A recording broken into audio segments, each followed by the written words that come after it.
Thank you for joining us on Black Investments Matter. I'm Antoine Anderson, and today we're talking about the credit breach that is affecting 3.5 million users across the U.S., particularly in Oregon and Louisiana, but the list is growing. Stay tuned to find out how you can protect yourself against any data breaches.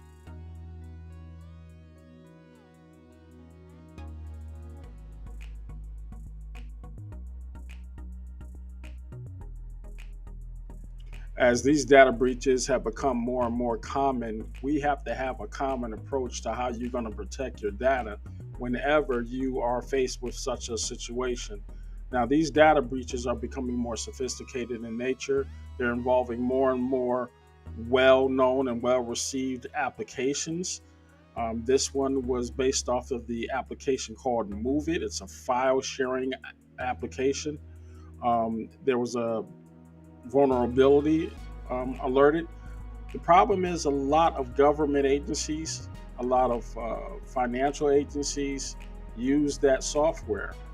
The company is based out of Massachusetts and it is addressing it by trying to create a patch. There's still not a determination of how many users this is actually going to affect, what the overall outcome is going to be as far as the total number of users who have been affected.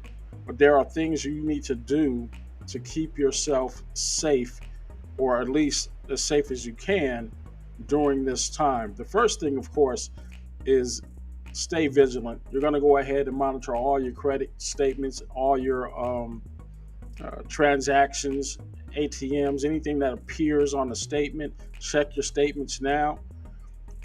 Notify any account holder or account you may have if you feel that your data has been breached or compromised.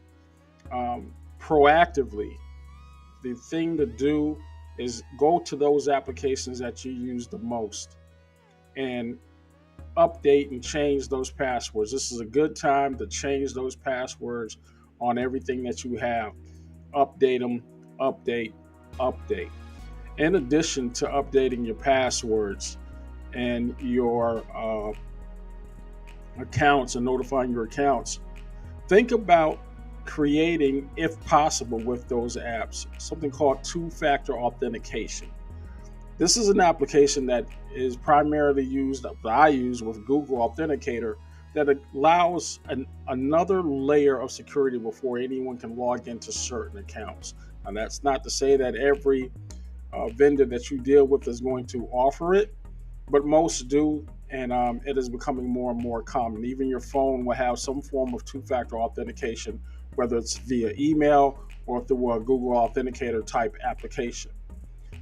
Aside from that, there are 3 websites that you need to go to right now and freeze your accounts. If you're not actively searching for a loan for a home or a car, these are the things that you need to do right now. You go ahead and go on to the big 3.